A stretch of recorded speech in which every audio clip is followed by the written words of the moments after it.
Good morning students, welcome back to a new video. आज की इस वीडियो में हम कवर करने जा रहे हैं user defined data type, derive data type and empty data type या एम्प्टी डेटा सेट भी जिसको हम बोलते हैं। लास्ट वीडियो में हमने कवर किया था हमारा प्रिमिटिव डेटा टाइप। ठीक है, तो डेटा टाइप के हमने ये 4 टाइप देखे थे। आज हम क्या देखेंगे? तो यहाँ पे सबसे पहले हमने प्राइमरी डेटा टाइप को कवर किया था। उसके बाद हम कवर करेंगे हमारा user defined data type. User defined data type ये हमारा सेकंड डेटा टाइप होगा। अब ये जो यूज़र डिफाइंड डेटा टाइप है ना, इसमें जो हमारे पास डेटा टाइप्स हैं वो हैं number 1 structure, number 2 union, number 3 enumeration and number 4 typedef. ठीक है, तो वन बाय वन इसको देखते हैं। अब देखो ये क्या है ना, ये इंडिविजुअल बहुत बड़े बड़े टॉपिक्स हैं, structure, union, enumeration and typedef. तो हम यहाँ बहुत डिटेल में नहीं देखेंगे, हम बस डेफिनेशन देखेंगे और वो दिखता कैसा है ना, ताकि आपको ये समझ में आ जाए कि स्ट्रक्चर होता क्या है, आपके लिए ये वर्ड अननोन ना रहे। तो बस आप वर्ड्स के साथ फैमिलियर हो जाओ। यहाँ पे हम उतना ही फोकस करेंगे क्योंकि ये सब एक सेपरेट चैप्टर्स मिलेंगे आपको आगे, तो फिर हम इनको डिटेल में आगे सीखेंगे। स्टार्ट करते हैं हम स्ट्रक्चर से, बट उससे पहले हम चलते हैं हमारे नोट्स पे, जहाँ पे मैंने आपके लिए already user defined data type का नोट्स बना कर रखा है। So what is user defined data type? अब वो डेटा टाइप जो कि यूजर खुद से डिफाइन करता है उसको हम बोलते हैं यूजर डिफाइंड डेटा टाइप। इसको डिफाइन करने के लिए या इसको डिराइव करने के लिए हम यूज करते हैं हमारे एग्जिस्टिंग डेटा टाइप्स। तो एग्जिस्टिंग डेटा टाइप से यहाँ हमारा मतलब है हमारे प्रिमिटिव डेटा टाइप्स का यूज करके हम जो नया डेटा टाइप डिजाइन करते हैं उसको क्या बोलते हैं हम? User defined data type. कौन कौन से हैं? Structure, second is union, third is enumeration and fourth is our typedef. अब स्ट्रक्चर में क्या है? स्ट्रक्चर किसको कहते हैं? अभी तक हमने देखा कि हमारे पास एक इंटीजर था, या फिर हमारे पास एक कैरेक्टर था, या फिर हमारे पास एक फ्लोट था। अलग अलग डेटा टाइप को हमने यूज़ किया। अब कोई एक ऐसा सिनेरियो जहाँ पे मुझे एक ही जगह इन तीनों को यूज़ करना पड़े, तो हमारे पास तो ऐसा कोई रिकॉर्ड नहीं है, सॉरी ऐसा कोई भी डेटा टाइप नहीं है। उस केस में हम क्या करेंगे? उस केस में हम हमारे इन प्रिमिटिव डेटा टाइप को यूज़ करके हमारा एक नया डेटा टाइप बनाते हैं जिसको कि हम बोलते हैं स्ट्रक्चर। स्ट्रक्चर ने क्या किया? अपने अंदर इंटीजर, कैरेक्टर, फ्लोट सबको इनकैप्सुलेट कर लिया। इनकैप्सुलेट करने का मतलब होता है सबको अपने अंदर इनबिल्ट कर लिया, और इससे जो एक नया डेटा टाइप बना उसको हम बोलते हैं स्ट्रक्चर। तो इंट, कैर और फ्लोट क्या हो गए? इन सारे ये सारे इस स्ट्रक्चर के आइटम्स हो गए या फिर इनके मेंबर्स हो गए। stdio.h int main then return 0। अब मुझे किसी भी स्टूडेंट का रोल नंबर स्टोर करना है तो मैं लिखूंगी इंट रोल। उसके बाद वो पास इंट फ्लोट में उसका मार्क्स। दो ही बनाते, अभी मैंने आपको एरे बताया नहीं है, तो यहाँ एरे कैसे सिखाऊँ। यहाँ पे एरे में लीव कर देती हूँ। कैर में नेम, एक ही नेम लिख दूंगी, एक अल्फ़ाबेट में यहाँ रखूँगी। ठीक है, तो ये मैंने 3 यहाँ पे वेरिएबल बनाए, 3 डिफरेंट टाइप के। अब मुझे इनको एक्सेस करना है। सबसे पहले अगर मुझे इनको वैल्यूज़ देनी होगी तो लेट्स सपोज रोल नंबर में मैंने 101 डाल दिया। मार्क्स फ्लोट है तो मैं इसमें डाल रही हूँ 56.50 एफ, और नेम में मैं ए लिख देती हूँ। अब मैं इसको प्रिंट करूँ तो मुझे 3 डिफरेंट वेरिएबल्स को प्रिंट करने होंगे। Roll is equals to %d, और उसके बाद /n, लाइन चेंज करके फिर से हम प्रिंट करेंगे। सबसे पहले यहाँ पे नेम प्रिंट कर लेते हैं। Name is equals to %c/n name roll and then marks is equals to %f। ठीक है, अब यहाँ पे दे देते हैं नेम, रोल और मार्क्स। ये समझ में आ गया आपको? सबसे पहले नेम प्रिंट हो जाएगा, फिर लाइन चेंज होगा, फिर रोल प्रिंट हो जाएगा, फिर लाइन चेंज करके मार्क्स प्रिंट हो जाएगा। मैंने ऑलरेडी इस फाइल को सेव कर रखा है, रन करती हूँ। Name, roll and marks print हो गया। अब ये कैसे पता चलेगा कि ये किसी एक ही आइडेंटिटी को बिलोंग करता है, ये किसी एक ही पर्सन को बिलोंग करता है? तब तक नहीं पता चलेगा जब तक कि हम इसको ग्रुप ना कर दें। तो इसी ग्रुप करने के लिए मुझे क्या बनाने की ज़रूरत है? स्ट्रक्चर बनाने की ज़रूरत है। इसके लिए मैं बनाऊंगी स्ट्रक्ट स्टूडेंट। ये स्ट्रक्चर कीवर्ड है, ये सिंटेक्स का पार्ट है। ये स्टूडेंट एक नेम है, जो भी वेरिएबल नेम कह सकते हो, आइडेंटिफायर बोल सकते हो, बिकॉज स्टूडेंट क्या है? स्ट्रक्चर का नेम है। उसके बाद ये जो मैंने यहाँ पे लिखा है इसको मैं यहाँ पे रख दूंगी। क्या अब ये आपको एक ग्रुप जैसा दिख रहा है कि स्टूडेंट के तीनों मेंबर्स बन गए? इनको हम बोलते हैं स्ट्रक्चर मेंबर्स। अब ये स्टूडेंट क्या बना हमारा, एक न्यू डेटा टाइप बन गया। स्टूडेंट क्या बन गया, न्यू डेटा टाइप बन गया। और इसको बनाया हमने किसकी हेल्प से, इंट, फ्लोट और कैर की हेल्प से बनाया। और ये तीनों हमारे प्रिमिटिव डेटा टाइप थे। इसीलिए इस स्टूडेंट को हम बोलते हैं यूजर डिफाइंड डेटा टाइप, क्योंकि इसको यूजर ने क्रिएट किया है with the help of previously available data type, जो पहले से अवेलेबल डेटा टाइप था। फॉर एग्जाम्पल हमारा जो बेसिक डेटा टाइप है उसको यूज करके। चलो अब तो अब जैसे आपने प्रिमिटिव डेटा टाइप में इंट को ट्रीट किया था, डेटा टाइप और रोल को ट्रीट किया था वेरिएबल नेम, जो कि किस टाइप का, इंट टाइप का, वैसे ही अब आपको स्टूडेंट को ट्रीट करना है डेटा टाइप और बनाना क्या है, एक वेरिएबल बनाना है। लेकिन सी में स्टूडेंट अकेला नहीं आएगा। जब भी आप स्टूडेंट लिखोगे वेरिएबल बनाने के लिए तो वो हमेशा स्ट्रक्ट के साथ मिलके आएगा, ताकि ये पता चलेगा कि ये जो स्टूडेंट है ना ये स्ट्रक्चर है। तो किसी भी टाइप का वेरिएबल डिक्लेयर करने के लिए हम क्या लिखते हैं, सबसे पहले डेटा टाइप का नेम लिखते हैं और उसके बाद वेरिएबल का नेम लिखते हैं। उसी तरीके से हम यहाँ पे लिखेंगे डेटा टाइप का नेम, स्ट्रक्ट स्टूडेंट क्या हो गया, डेटा टाइप का नेम, और हमने इससे वेरिएबल बना लिया एक स्टड नेम का। ठीक है, अब ये मेमोरी में कैसा बना, कुछ ऐसा बना। इस वेरिएबल का नाम क्या बना, स्टड, और इस वेरिएबल का नाम स्टड बना, लेकिन इसका टाइप क्या है, इसका टाइप है स्ट्रक्ट स्टूडेंट टाइप। अब इसके अंदर हमारे पास क्या है, रोल है, मार्क्स है और नेम है। ठीक है, और इसका अपना एक एड्रेस है। ठीक, चलो अब रोल में तो वैल्यू देनी थी तो हमने ऐसे दे दी, मार्क्स में ऐसे दे दी, नेम में ऐसे दे दी, जब ये इंडिविजुअल एंटिटी थे। बट अब तो ये किसी ग्रुप के मेंबर है ना, तो अब हम इनको वैल्यूज कैसे असाइन करेंगे देखते हैं। इसके लिए इनके पहले हमें इनके वेरिएबल का नेम लिखना पड़ेगा। स्टड, स्टड और स्टड, ये जो डॉट ऑपरेटर है ये बताता है कि ये रोल जो है वो किसका मेंबर है, स्टड का मेंबर है। ये मार्क्स किसका मेंबर है, स्टड का मेंबर है। ये नेम किसका मेंबर है, स्टड का मेंबर है। तो हमने यहाँ वैल्यू दे दी। तो अगर यहाँ पे वैल्यू हमने जैसे असाइन की है वैसे ही तो हम यहाँ पे वैल्यू रिट्रीव भी करेंगे। तो यहाँ क्या लिखेंगे, stud dot name, stud dot roll और स्टड डॉट मार्क्स। सेव किया, रन करते हैं। सॉरी, यहाँ पे सेमीकोलन लगाना मस्ट है। Name, roll, marks, output same है, बट अब सिर्फ चेंजेस क्या हो गए, पहले रोल, मार्क्स और नेम प्रिमिटिव डेटा टाइप थे, अब रोल, मार्क्स और नेम अब भी प्रिमिटिव डेटा टाइप है, लेकिन वो मेंबर किसके हैं, स्टूडेंट डेटा टाइप के मेंबर हैं।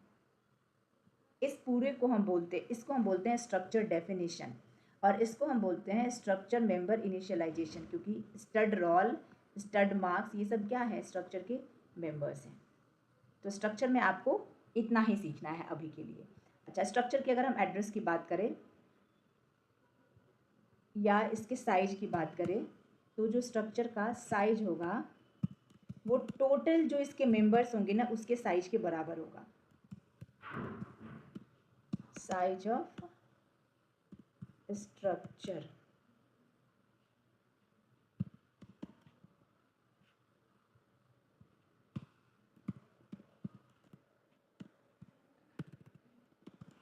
Size of stud. इसके लिए हमें यहाँ पे लिखना है हैश प्रैग्मा पैक 1, और ये लिखने के बाद जैसे आप इसको रन करोगे आप देखोगे 448 + 1 9 बाइट मेमोरी ये स्ट्रक्चर ऑक्यूपाई कर रहा है। एड्रेस देख लेते हैं स्ट्रक्चर का क्या होता है। स्ट्रक्चर के एड्रेस को भी हम बिल्कुल ही वैसे ही एक्सेस करेंगे जैसे कि हम किसी भी दूसरे वेरिएबल का स्ट्रक्चर एड्रेस एक्सेस करते हैं। एड्रेस ऑफ स्टड, ये रहा एड्रेस स्ट्रक्चर का। ठीक है, नेक्स्ट इज योर यूनियन।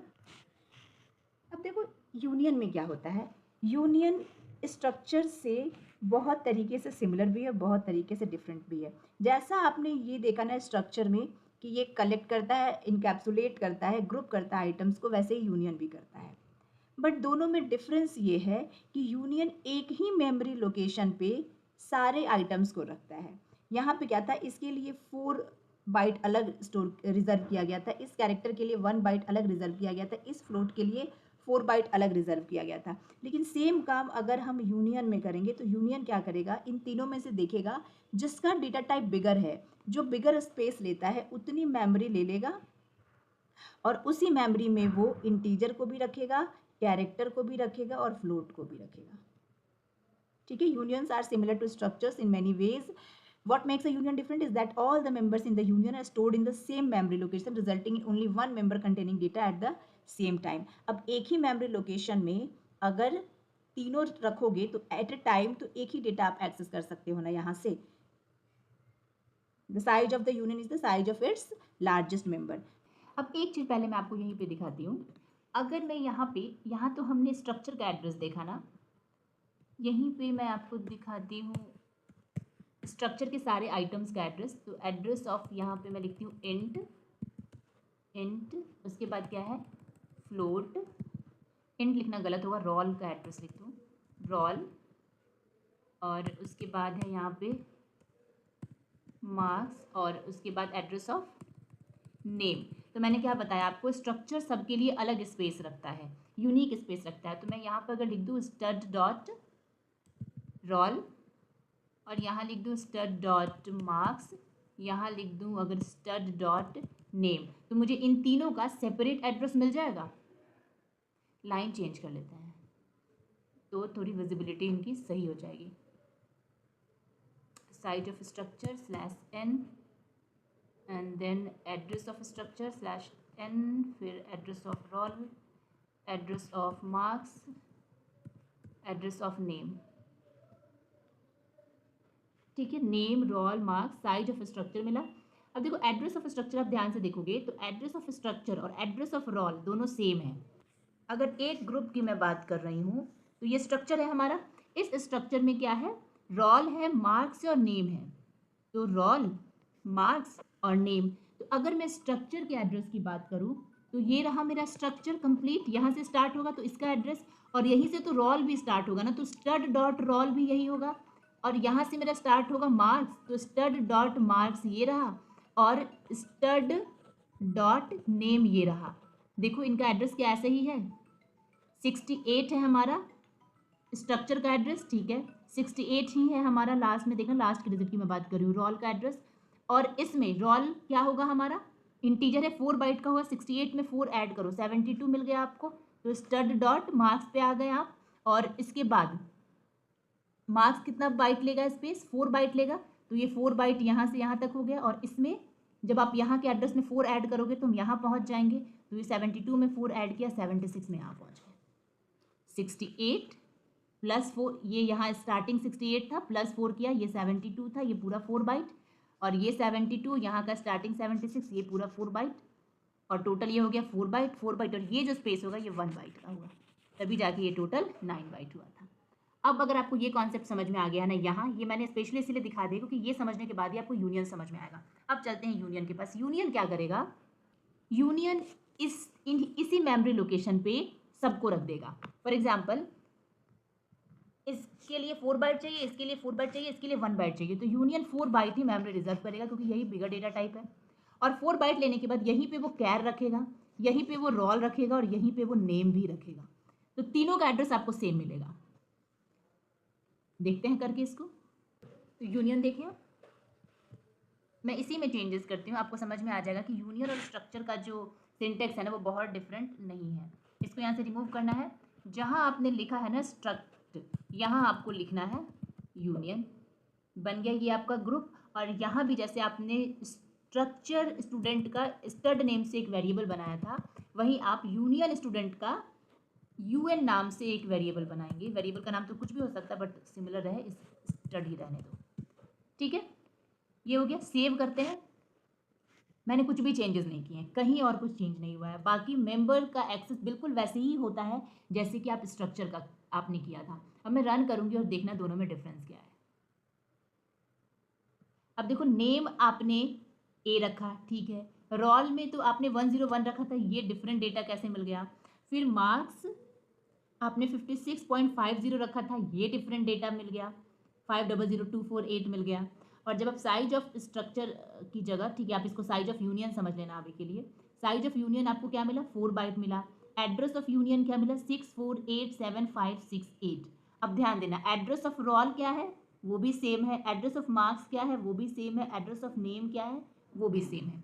तो ये तीनों ही सेम हो गया है टोटल एड्रेस से, एक्चुअल एड्रेस ऑफ यूनियन से। इट मीन्स कि सब लोकेशन जो है वो सेम ही है, तीनों लोकेशन सेम ही है, तीनों एड्रेस सेम ही है, और इन्हीं की जगह पे, एक ही जगह पे 3 मेंबर को हम रख रहे हैं और वहाँ से एक्सेस कर रहे हैं। तो लेट्स सपोज, एक एग्जांपल के लिए आप मुझे ये बताओ, यहाँ पे ये एक स्पेस है, यहाँ पे मैंने पहले 1 2 3 4 और 5 बॉल्स रख दी, ठीक है। अभी मैंने यहाँ से बॉल मुझे अगर एक्सेस करना था या काउंट करना था, मैंने कर लिया। अब मुझे इसी जगह पे बैट रखना है, ये 5 आइटम्स के लिए स्पेस बना हुआ है, मुझे यहाँ पे बैट रखना है। तो मैं जब बैट रखने आऊँगी तो यहाँ बैट रख दूँगी, यहाँ बैट, मेरे पास 2 बैट है, मैंने दोनों बैट यहाँ रख दिया। अब तब तक किसी को याद आया कि मैंने तो वहाँ बॉल रखा था, अब वो जाएगा बॉल लेने के लिए, तो बॉल उसने कहाँ रखा था, इस लोकेशन पे रखा था, वो तो समझेगा इस लोकेशन पे जो आइटम है वो मेरा बॉल है, वो जाकर यहाँ से ले आएगा जो भी यहाँ का आइटम है, तो उसको यहाँ से क्या मिलेगा, 3 बॉल और 2 बैट। क्या ये बात आपकी समझ में आ रही है?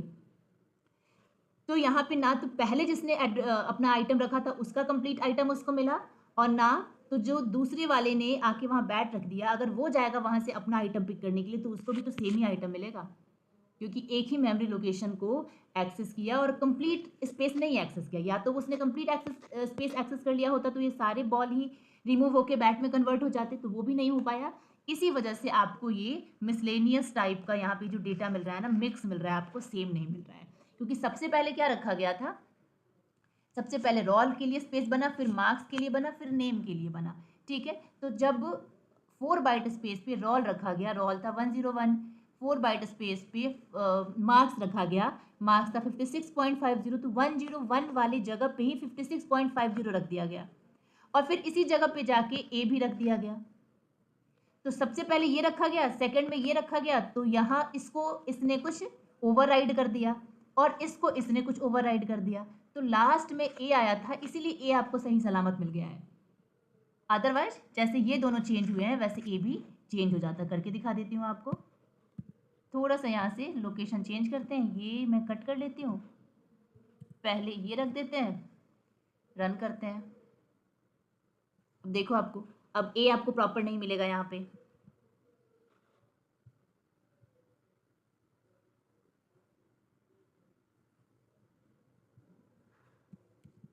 अब आपको यहाँ पे ए नहीं मिल रहा है, लेकिन रोल आपको प्रॉपर मिल रहा है यहाँ पे, क्योंकि सबसे लास्ट में रोल रखा गया था, तो लास्ट वाला डेटा तो एज इट इज मिल जाएगा, लेकिन जो सबसे पहला डेटा रखा गया था मार्क्स, वो डेटा पूरा ओवरराइड कर दिया, किसने, ए ने कर दिया। जहाँ मार्क्स रखा गया 56.50, यहीं पे ए रखा गया, तो ये डेटा यहाँ से इरेज हो गया, और यहाँ क्या रखा गया, ए रखा गया। फिर इसी जगह पे क्या रखा गया, रोल रखा गया, तो ये फिर डेटा इरेज हुआ और यहाँ रखा गया 1। इरेज नहीं होता है, ओवरराइड होता है। तो लास्ट में आपको 101 रखा गया था, इसलिए 101 आपको सही सलामत मिला है, बाकी ये और ये आपको सही नहीं मिला। क्या ये बात समझ में आ गई? डिटेल में इसको आप और सीखोगे यूनियन के चैप्टर में। अभी के लिए यूनियन में बस इतना ही। एनुमरेशन क्या होता है, इसका जो शॉर्ट फॉर्म होता है वो इनम होता है।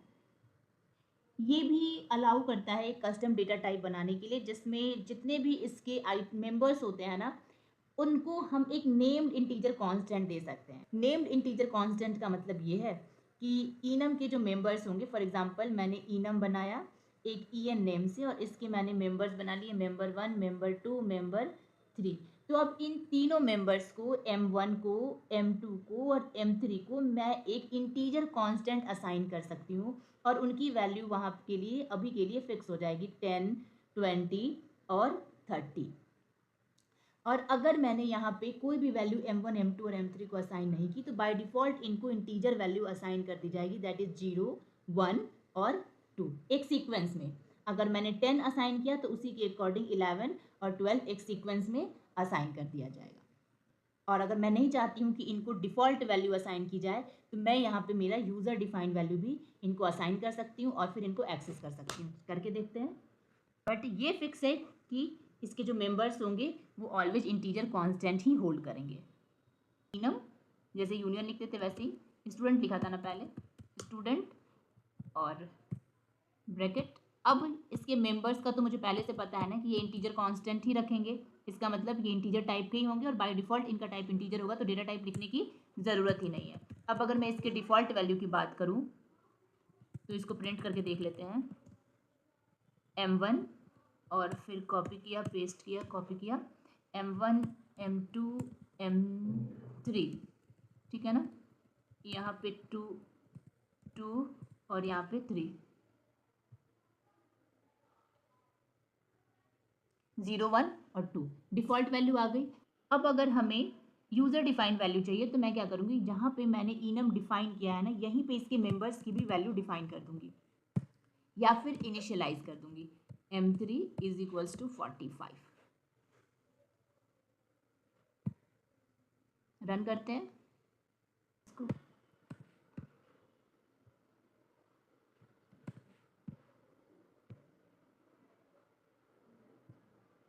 ये सेमी कॉलन नहीं होगा, यहाँ पे कॉमा होगा, ये मैंने चेंज कर दिया है।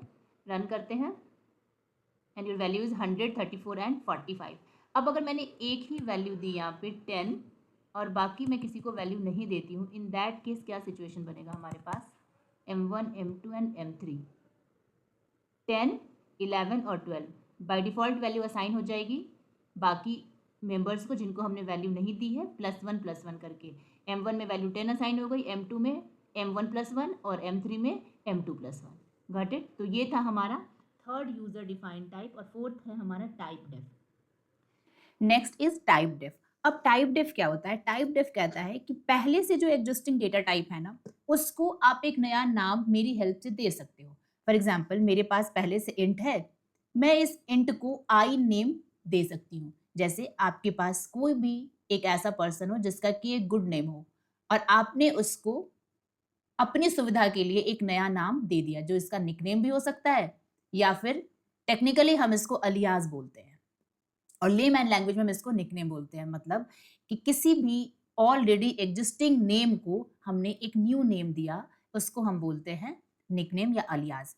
ठीक है, तो टाइप डेफ कहता है कि किसी भी एग्जिस्टिंग डेटा टाइप के नेम को आप एक न्यू नेम दे सकते हो with the help of typedef. कैसे करके देखते हैं हम। फॉर एग्जाम्पल मेरे पास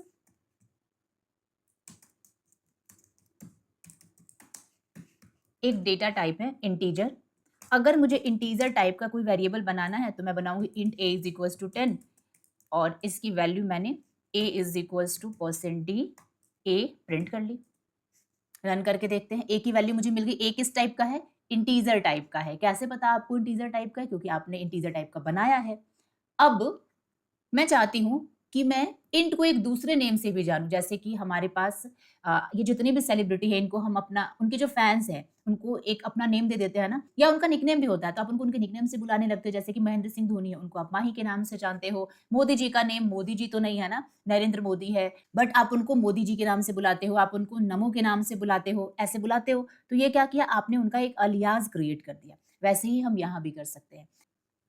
अब अगर मुझे अलियास क्रिएट करना है तो मुझे सबसे पहले लिखना पड़ेगा टाइप डेफ, उसके बाद उस डेटा टाइप, वो डेटा टाइप का कीवर्ड, और उसके बाद मुझे लिखना पड़ेगा अलियास नेम। तो मैंने कैर को एक नया नाम दे दिया, कैरेक्टर। अब कैरेक्टर क्या है, एक न्यू डेटा टाइप बन गया। अब मुझे कैर टाइप के जितने वेरिएबल्स बनाने हैं मैं उनको किस नेम से भी बना सकती हूँ, कैरेक्टर नेम से भी बना सकती हूँ। कैरेक्टर CH में मैंने रखा A और देखो कैर C में मैं रखती हूँ B। तो अब इस C का और इस CH का दोनों का डेटा टाइप क्या है, कैर ही है। प्रिंट करके देखें क्या, प्रिंट करते हैं हम size of character is equals to %d /n size of char is equals to %d size of character comma size of char. उसके बाद दोनों वेरिएबल की वैल्यू भी प्रिंट कर लेते हैं, /n CH is equals to %d /n C is equal, sorry C होगा ना, C is equals to %C, क्योंकि हमें कैरेक्टर प्रिंट करना है CH एंड C। एक बार यहाँ भी लाइन चेंज कर दें, इसकी नीड नहीं है हमें अभी, तो ये रिमूव कर देते हैं।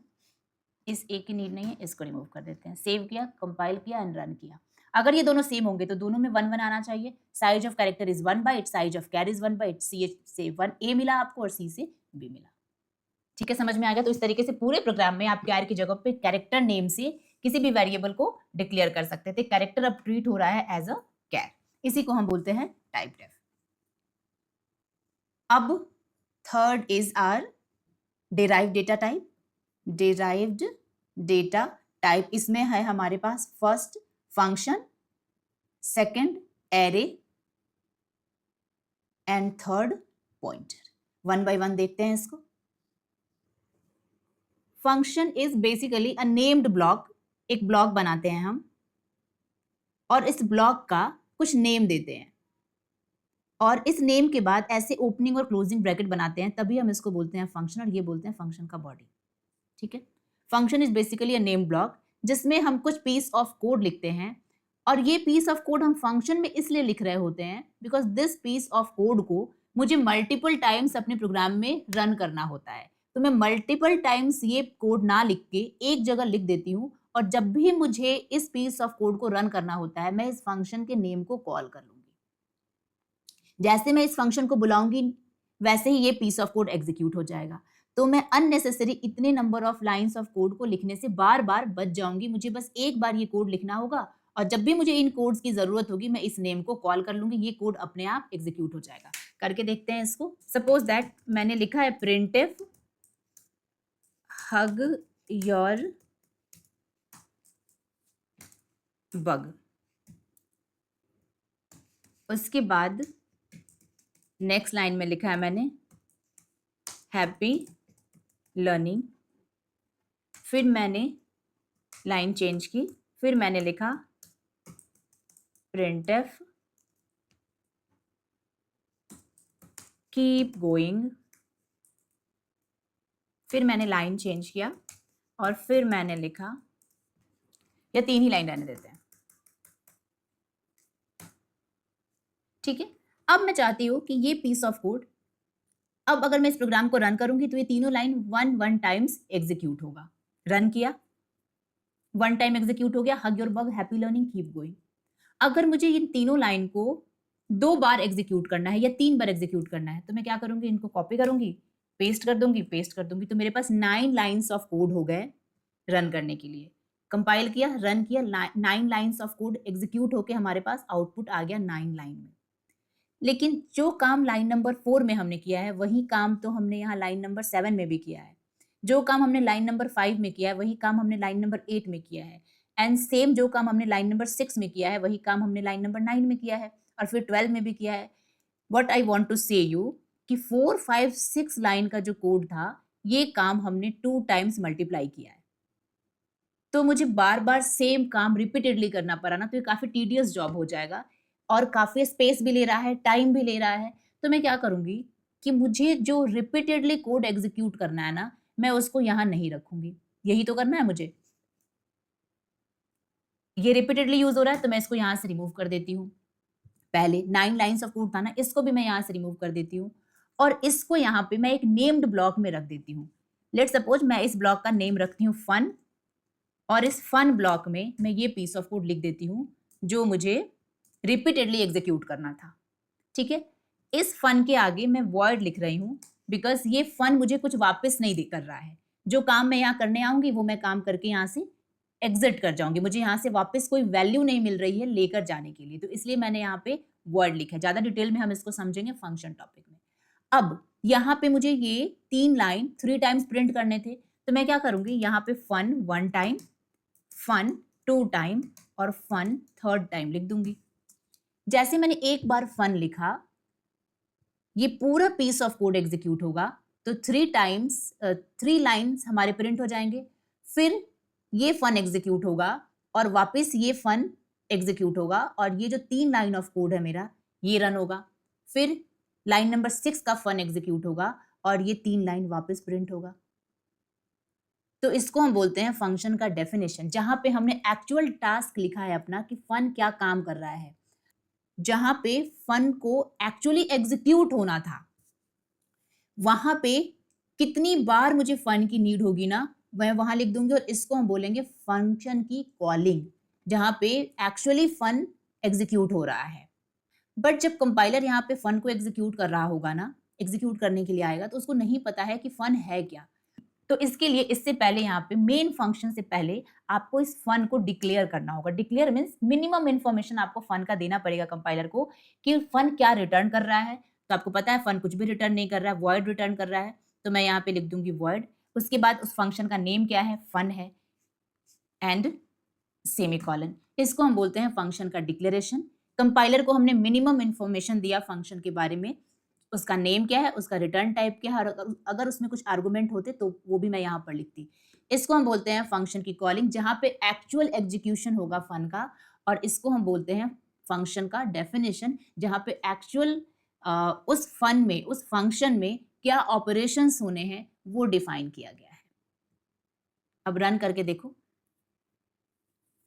वापस सेम आउटपुट आया ना। ये 9 लाइंस ऑफ कोड जो मुझे लिखने थे वो मुझे लिखने की नीड नहीं है। इसको यूज करके आप कोई भी मैथमेटिकल कैलकुलेशन कर सकते हैं। अभी मैंने बहुत डेप्थ में आपको नहीं पढ़ाया है, तो इसलिए मैंने बस प्रिंटफ से नॉर्मल 3 यूजर डिफाइंड स्टेटमेंट को फंक्शन में लिख के दिखाया। हम बड़े बड़े कोड भी फंक्शन में लिख सकते हैं। एक बार आपने पूरा प्रोसेस फंक्शन में लिख दिया, और जब भी इस प्रोसेस को एग्जीक्यूट करना है आपने उस फंक्शन को कॉल कर लिया। Next is your array. जब आपको एक वेरिएबल में वैल्यू रखनी थी तो आपने लिखा int where is equals to 10। तो कंपाइलर ने एक 4 बाइट की मेमोरी बनाई जिसका नेम दिया where, और यहाँ पे 10 स्टोर कर दिया। इसका एक एड्रेस होगा कुछ भी। अगर मुझे 4 वेरिएबल्स चाहिए थे तो आपको लिखना था int var 1 is equals to 10, int var 2 is equals to 20, int var 3 is equals to 30, int var 4 is equals to 40। तो कंपाइलर क्या करेगा, 4 डिफरेंट लोकेशंस पे var 1, var 2, var 3 और var 4 बनाएगा। 4 बाइट ईच का, सब 4 बाइट के बनेंगे बिकॉज इंटीजर है, और इन सब में ये वैल्यू रख दी जाएगी 10, 20, 30 एंड 40। ठीक है। अब अगर ये चारों ही इंटीजर टाइप के हैं तो क्यों ना मैं इनको एक साथ बना लूं। डेटा हमारा अरेंज्ड दिखेगा इस तरीके से, और मैं यहां पे 10, 20, 30 और 40 रख दूं, और इस कंप्लीट स्ट्रक्चर को मैं एक नाम दे दूं। उसका नाम हो सकता है, एक नाम मैं वैर दे दूं, इसी को हम बोलते हैं एरे। अब ये चार इस वैर एरे के एलिमेंट्स हो गए, तो इनको अगेन 4 बाइट ही मेमोरी मिलेगी बिकॉज इंडिविजुअली ये हैं तो एक इंटीजर ही ना। बस अब ये 4 बाइट इनको कॉन्टिग्यूअस मिला होगा। अगर ये 1012 से शुरू हुआ होगा तो 4 बाइट प्लस करके ये 1016, दिस इज 1020, दिस इज 1024, ऐसा इसका मेमोरी एड्रेस होगा। पहली चीज। दूसरी चीज, अब इसका टोटल मेमोरी कितना हो जाएगा, 4 into 4 byte, that is 16 byte. तो अगर मैं साइज पता करना चाहूं इस वैर का, जो कि क्या है, मेरा एरे है, तो साइज ऑफ वैर मेरा हो जाएगा 16 बाइट। जब भी आपको सिमिलर टाइप का डेटा रखना हो और आप चाहते हैं कि डेटा हमारा अरेंज रहे, तो आप उसको एरे में रख सकते हैं। So array is basically used to store data of similar type in a contiguous memory location. इसी को हम बोलते हैं कॉन्टिग्यूअस मेमोरी लोकेशन। सारे डेटा कॉन्टिन्यू रखे गए हैं, और इन वेरिएबल्स को एक्सेस करने के लिए आपको एरे के सबस्क्रिप्ट दिए जाते हैं। This is at index number 0, this is at index number 1, this is at index number 2 और इंडेक्स नंबर 3। चूंकि 4 एलिमेंट्स आपने रखे हैं यहाँ पे, एरे जो स्टार्ट होता है वो 0th इंडेक्स से स्टार्ट होता है और साइज -1 तक जाता है। तो 0 से 3rd इंडेक्स तक आपको आपका डेटा मिलेगा। समझ में नहीं आ रहा होगा, कोई बात नहीं, जब हम इसको प्रैक्टिकली कोड करेंगे तो आपको समझ में आ जाएगा। करके देखते हैं। अगर मुझे वेरिएबल बनाना था 4, int var 1 is equals to 10, copy paste, तो ये चारों कहाँ बनेंगे, बहुत चांसेस हैं कि ये चारों अलग अलग मेमोरी लोकेशन पे बनेंगे। कंटिन्यू, तो हमने 10 4 वेरिएबल बना लिया हमने 4 टाइप्स का, और इसको हम प्रिंट करना है तो हमें %d and var1 var2 var3 var4 10 20 30 40। अगर हम इसका साइज देखें, सो साइज ऑफ var1, जो साइज ऑफ var1 होगा वही साइज ऑफ var2 होगा, वही साइज ऑफ var3 और वही साइज ऑफ var4 होगा। तो साइज ऑफ var कितना है, 4 बाइट है। मतलब ये जो 4 वेरिएबल्स है ना, अलग अलग बने हैं। अगर मुझे चाहिए कि मैं इन चारों को एक ही जगह रखूं तो मैं क्या करूंगी, इनका एरे बना दूंगी। एरे कैसे बनाते हैं, पहले उसका डेटा टाइप लिखेंगे कि किस टाइप का मुझे एरे बनाना है। मुझे वैल्यूज कैसी रखनी है, इंटीजर रखनी है, तो मैं यहाँ पे डेटा टाइप क्या रखूंगी, इंटीजर। इसके बाद एरे का नेम, जैसे मैं वेरिएबल नेम लिखती हूँ वैसे मैं एरे का नेम लिखूंगी, और उसके बाद मैं मेंशन करूंगी सबस्क्रिप्ट ऑपरेटर, इसको बोलते हैं सबस्क्रिप्ट ऑपरेटर। और इसके अंदर मैं मेंशन करूंगी कि मुझे कितने एलिमेंट्स रखने हैं एरे में।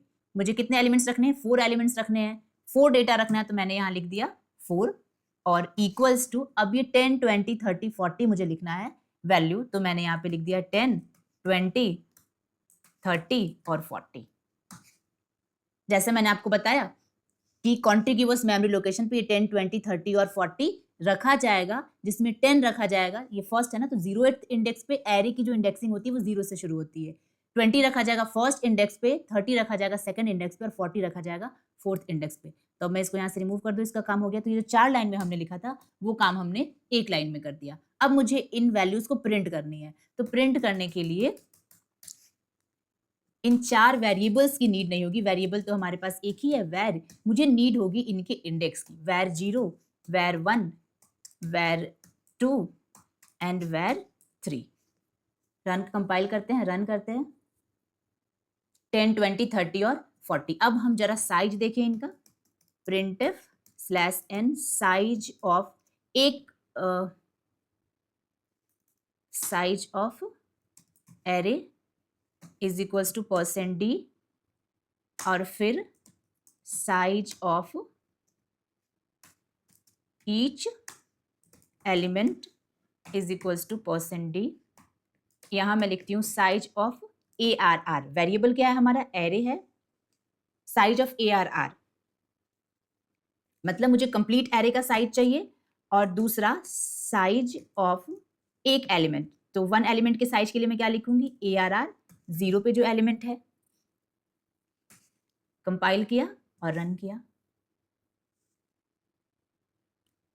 सॉरी वेरिएबल है ना, VAR, और this is also VAR।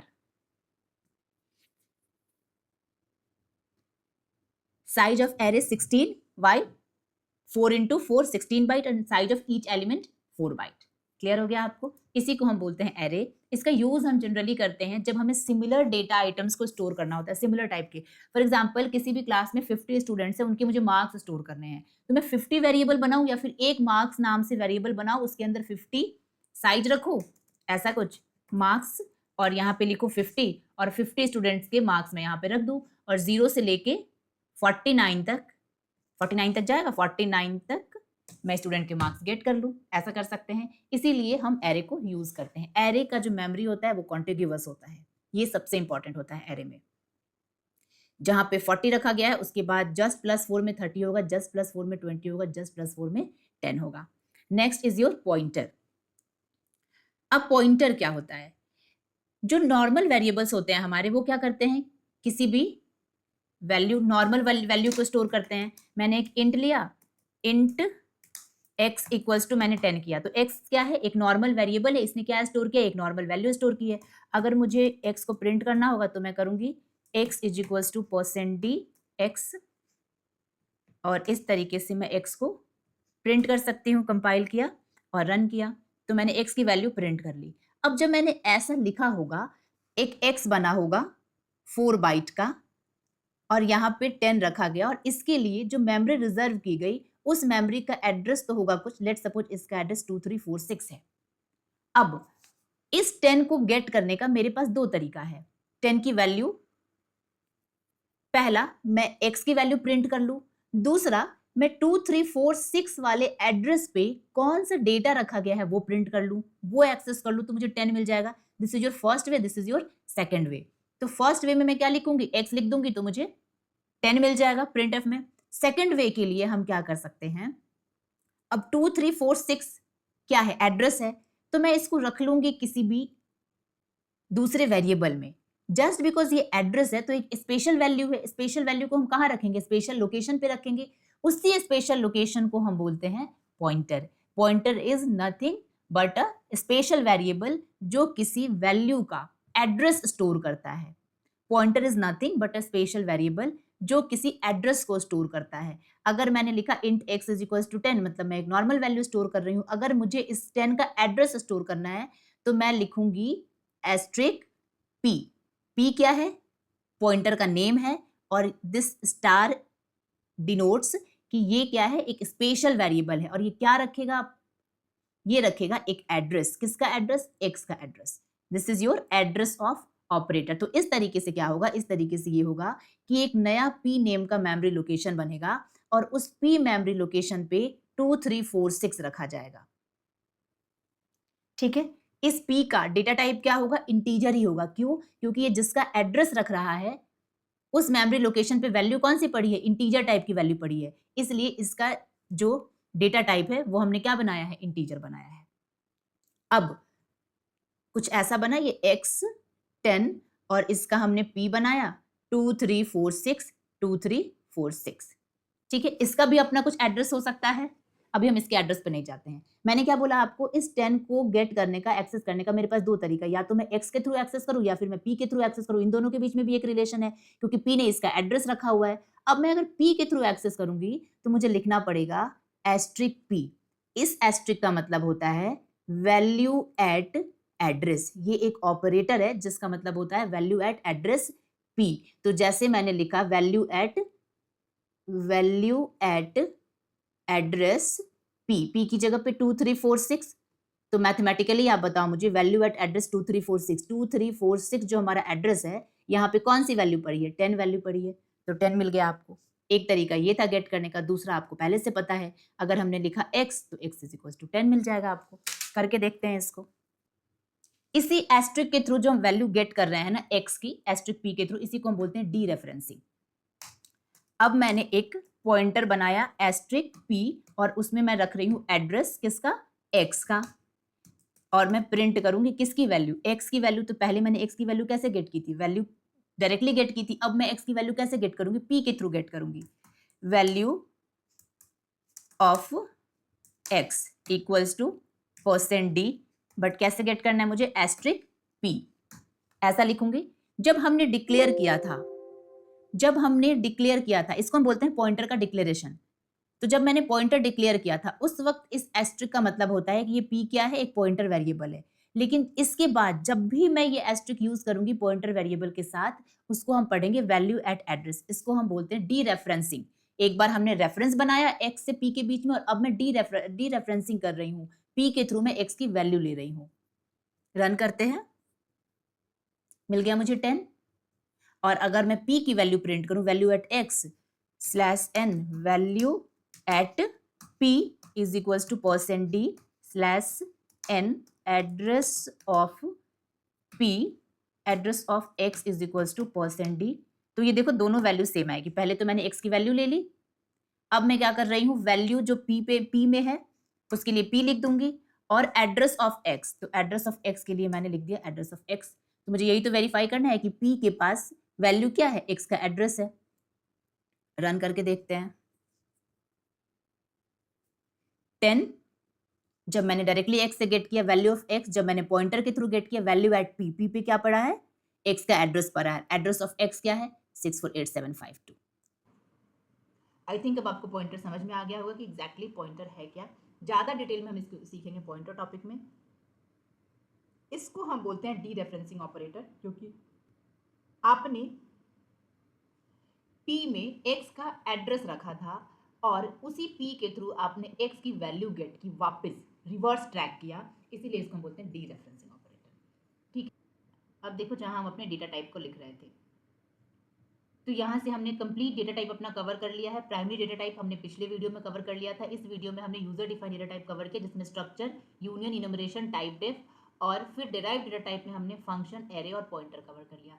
So that's it for this video. I hope I have added some value to you. If this happened, please let me know in the comment section below. Don't forget to hit the like button, share with your family and friends, and also subscribe to the channel. Your subscription really means a lot to me. It will motivate me a lot to make such a good content for you. Thank you so much for watching. If you have any comment, you can write down in the comment section below. I will see you soon in my next tutorial. Till then, keep learning and keep growing.